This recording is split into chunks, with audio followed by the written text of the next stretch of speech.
Topic है वो है नॉर्मलाइजेशन। डीबीएमएस का ये टॉपिक है। नॉर्मलाइजेशन में जैसे हमने लास्ट क्लास में देखा था, नॉर्मलाइजेशन डेटाबेस को ऑर्गेनाइज करने का एक प्रोसेस है जिससे हम इंसर्शन, अपडेशन, डिलीशन की जो प्रॉब्लम्स है, नॉर्मलाइजेशन है, उनको दूर करते हैं। यहाँ पर नॉर्मलाइजेशन के कुछ स्टेप्स दिए हुए हैं और उनका फ्लो दिखाया गया है जो आपको पिछली क्लास में बता दिया गया था। नॉर्मलाइजेशन के बारे में आपको बताया गया है पिछली क्लास में। पांचों नॉर्मल फॉर्म को एक ही स्क्रीन पर बताया गया था कि फर्स्ट नॉर्मल फॉर्म में एटॉमिक वैल्यूज़ की एंट्री होगी। सेकेंड नॉर्मल फॉर्म में जो एट्रीब्यूट होंगे वो फुल्ली फंक्शनल डिपेंडेंट होंगे, और जो थर्ड नॉर्मल फॉर्म होगा उसमें ट्रांजिटिव डिपेंडेंसी को हटाई जाएगी।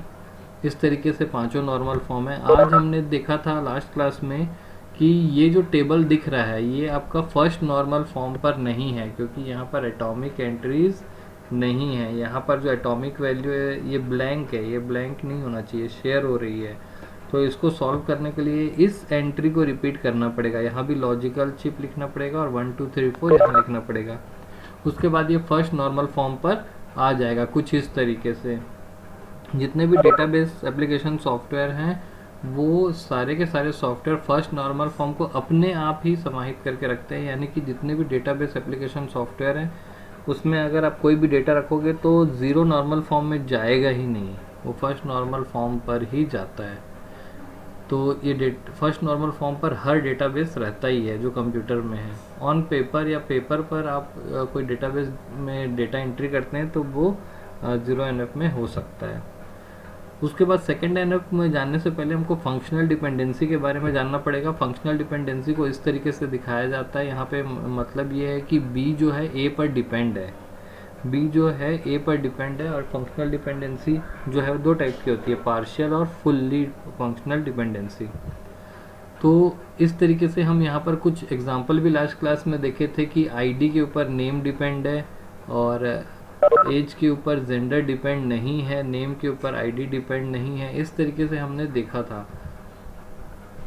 सेकेंड नॉर्मल फॉर्म में का जो स्टेटमेंट है वो ये बोलता है कि रिलेशन आपका कम से कम फर्स्ट नॉर्मल फॉर्म पर होना चाहिए और उसमें जो है नॉन एट्रीब्यूट्स, जो नॉन प्राइम एट्रीब्यूट्स जो हैं वो प्राइम एट्रीब्यूट पे फुल्ली फंक्शनल डिपेंडेंट होने चाहिए। यानी कि हमारा जो आज का टॉपिक था वो था सेकेंड नॉर्मल फॉर्म। अभी तक मैंने रिवाइज कराया। आज का जो हमारा टॉपिक है सेकेंड नॉर्मल फॉर्म। हमारा डेटाबेस का जो टेबल है सेकेंड नॉर्मल फॉर्म पर तभी माना जाएगा जब कम से कम वो फर्स्ट नॉर्मल फॉर्म पर होगा, और दूसरी कंडीशन ये है कि उसमें जितने भी नॉन प्राइम एट्रीब्यूट्स हैं या नॉन की एट्रीब्यूट्स हैं वो सारे के सारे प्राइम एट्रीब्यूट पर फुल्ली फंक्शनल डिपेंडेंट होने चाहिए। यदि उनकी जो डिपेंडेंसी है वो सिर्फ प्राइम एट्रीब्यूट पर ही होनी चाहिए। अब ये फुल्ली फंक्शनल डिपेंडेंसी को हम किस तरीके से समझ सकते हैं देखते हैं। यहाँ पर आपके सामने एक टेबल दिया हुआ है, student ID, student name, course ID, course name और ग्रेड। आप यहाँ देखेंगे कि स्टूडेंट नेम जो है, यहाँ पर स्टूडेंट नेम आपके सामने दिख रहा होगा, यहाँ ये वाला स्टूडेंट नेम जो है वो डिपेंड कर रहा है स्टूडेंट ID पे, ये जो एरो बना हुआ है। और कोर्स नेम जो है वो कोर्स ID पे डिपेंड कर रहा है। यानी मैं कोर्स ID बोलता हूँ, मेरी कोर्स ID P1 है, मतलब P1 का मतलब होता है PGDCA, D1 मतलब DCA। तो जितने भी कोर्स वाले होंगे उनकी जो कोर्स ID पे वो क्या करेंगे, डिपेंड करेंगे। तो यहाँ पर जो है फुल्ली फंक्शनल डिपेंडेंसी नहीं है।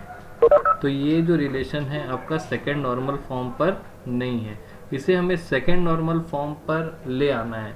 अब सबसे बड़ा क्वेश्चन ये होता है कि सबसे पहले मैं अपने टेबल को चेक कर रहा हूँ कि वो उस नॉर्मल फॉर्म पर है कि नहीं है। अगर है तो कोई प्रॉब्लम नहीं है, उसको छोड़ दो और अगले नॉर्मल फॉर्म के लिए चेक करो। अगर ये रिलेशन सेकेंड नॉर्मल फॉर्म पर होता, उसकी दोनों कंडीशन इसमें सेटिस्फाई हो रही होती, तो हम इसको कुछ नहीं करते, फिर थर्ड नॉर्मल फॉर्म चेक करते। थर्ड भी होता तो छोड़ देते, फोर्थ चेक करते, फोर्थ होता तो छोड़ देते, फिफ्थ चेक करते। इस तरीके से पांचों लेवल चेक होने के बाद ये टेबल जो है वो नॉर्मलाइज हो जाता है। लेकिन अभी फिलहाल सेकंड नॉर्मल फॉर्म की जो चेकिंग हुई है उसमें ये टेबल जो है नॉर्मलाइज नहीं हुआ है, नॉर्मलाइज नहीं पाया गया है। तो इसका मतलब ये थर्ड नॉर्मल फॉर्म पर भी नहीं होगा, फोर्थ पर भी नहीं होगा और फिफ्थ पे भी नहीं होगा। तो सबसे पहले हमको इसको सेकेंड नॉर्मल फॉर्म पर कन्वर्ट करना होगा। ये जो रिलेशन है सेकेंड नॉर्मल फॉर्म पर नहीं था, तो ये थर्ड पे फोर्थ पे नहीं जा पाएगा अगर मैं इसको सेकेंड नॉर्मल फॉर्म पे कन्वर्ट नहीं करता हूँ। अब क्वेश्चन ये उठता है कि कोई भी टेबल अगर किसी नॉर्मल फॉर्म पर नहीं है तो उसको उस नॉर्मल फॉर्म पर कैसे लाएंगे। उसका एक तरीका होता है डीकम्पोजिशन। डीकम्पोजिशन मतलब एक बड़े टेबल को 2 या 3 छोटे छोटे टेबल में डिवाइड कर देना। अगर एक बड़ा टेबल है, इस बड़े टेबल में मैं इसको 3 हिस्से में तोड़ देता हूँ, तो इसके टूटे हुए जो 3 हिस्से हैं, छोटे छोटे जो हिस्से हैं, वो तीनों के तीनों इंडिपेंडेंटली सेकेंड नॉर्मल फॉर्म पर होंगे। और फिर उन तीनों टेबल को हम प्राइमरी की और फॉरेन की से लिंक करके जोड़ देते हैं।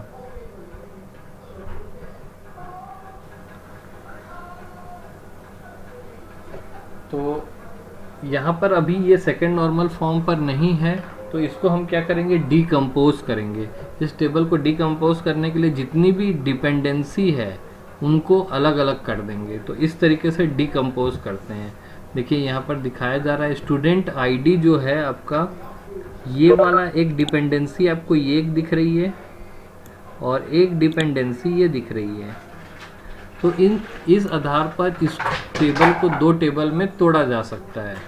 तो इसको हम कैसे तोड़ेंगे देखते हैं। ये हमारा सोर्स टेबल था जो कि सेकेंड नॉर्मल फॉर्म पर नहीं था। ये जो टेबल है वो सेकेंड नॉर्मल फॉर्म पर नहीं था। यहाँ पर हम देख रहे हैं कि कोर्स नेम जो है वो कोर्स आईडी पे डिपेंड कर रहा था, इसलिए कोर्स आईडी और कोर्स नेम को एक अलग टेबल में रख दिया गया, जैसे यहाँ रखा गया है। ये इसको यहाँ ला दिया गया, तोड़ दिए, डीकम्पोज कर दिए। टेबल को तोड़ना मतलब डीकम्पोज करना। और बचे हुए जो 3 थे, ये बचे हुए जो 3 थे, उनको हमने इसको, इन दोनों में डिपेंडेंसी थी तो इसको तोड़ के यहाँ ला दिया। अब जो बचा ग्रेड, ये जो ग्रेड बचा हुआ है इसको हमने तीसरे टेबल में ला दिया। और तीनों टेबल को लिंक करने के लिए इस टेबल की जो प्राइमरी की है उसको यहाँ पे फॉरेन की बना दिए और इस टेबल की जो प्राइमरी की है उसको यहाँ पर फॉरेन की बना दिए। इस तरीके से एक ही टेबल को, एक सोर्स टेबल था जो कि सेकेंड नॉर्मल फॉर्म पर नहीं था क्योंकि उसके जो 2 रूल थे उनको वो फॉलो नहीं कर रहा था। पहला रूल तो था कि फर्स्ट नॉर्मल फॉर्म पे होना चाहिए, तो ये टेबल तो फर्स्ट नॉर्मल फॉर्म पे तो था ही, लेकिन सेकेंड नॉर्मल फॉर्म पे होने का दूसरा रूल ये है कि जितने भी नॉन प्राइम एट्रीब्यूट है, यानी प्राइमरी की को छोड़ के जितने भी एट्रीब्यूट्स हैं वो इसके ऊपर प्राइमरी की पर फुल्ली फंक्शनल डिपेंडेंट होने चाहिए। जबकि यहाँ पर कोर्स नेम जो है पार्शियल डिपेंडेंसी दिखा रहा था, आधा वो इस पे डिपेंड कर रहा था और आधा इस पे डिपेंड कर रहा था। तो 2 तरीके से उसमें डिपेंडेंसी आ गई थी, तो इसलिए इस टेबल को 3 हिस्से में डीकम्पोज कर दिया गया। अब ये तीनों टेबल जो हैं वो सेकेंड नॉर्मल फॉर्म पर हैं। ये वाले टेबल भी सेकेंड नॉर्मल फॉर्म पर है, ये टेबल भी सेकेंड नॉर्मल फॉर्म पर है, ये टेबल भी सेकेंड नॉर्मल फॉर्म पर है। तो सेकेंड नॉर्मल फॉर्म पर अगर कोई टेबल नहीं है तो हम उसको डीकम्पोज करके छोटे हिस्से में डिवाइड कर दिए और डिवाइड करने के बाद तीनों टेबल जो है वो हमारा सेकेंड नॉर्मल फॉर्म पर है। अब ये तीनों टेबल थर्ड नॉर्मल फॉर्म की चेकिंग के लिए तैयार हैं। अगर इन तीनों में से कोई एक टेबल, मान लीजिए ये वाला जो टेबल है वो थर्ड नॉर्मल फॉर्म पे गलत पाया जाता है, ये दोनों ओके हो जाते हैं, और ये वाला गलत पाया जाता है, ये वाला टेबल मान लेते हैं अगर गलत पाया जाता है, तो फिर ये थर्ड टेबल को फिर से डिकम्पोज करके और टुकड़ों में तोड़ देंगे।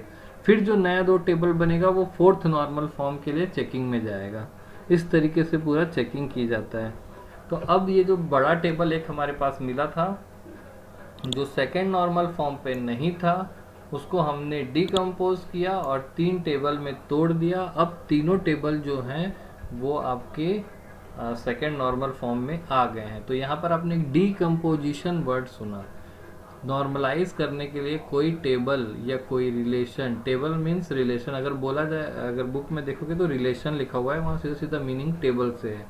कोई टेबल या रिलेशन किसी नॉर्मल फॉर्म पर नहीं है तो उस टेबल को डीकम्पोज किया जाता है, और डीकम्पोज करने के बाद जो नए टूटे हुए टेबल होते हैं, छोटे पार्ट्स होते हैं, वो तीनों या चारों या दो दो हिस्से में तोड़ा जाएगा, 3 में तोड़ा जा सकता है, 4 में तोड़ा जा सकता है। तो सभी पार्ट जो हैं वो सेकेंड नॉर्मल फॉर्म पे होंगे।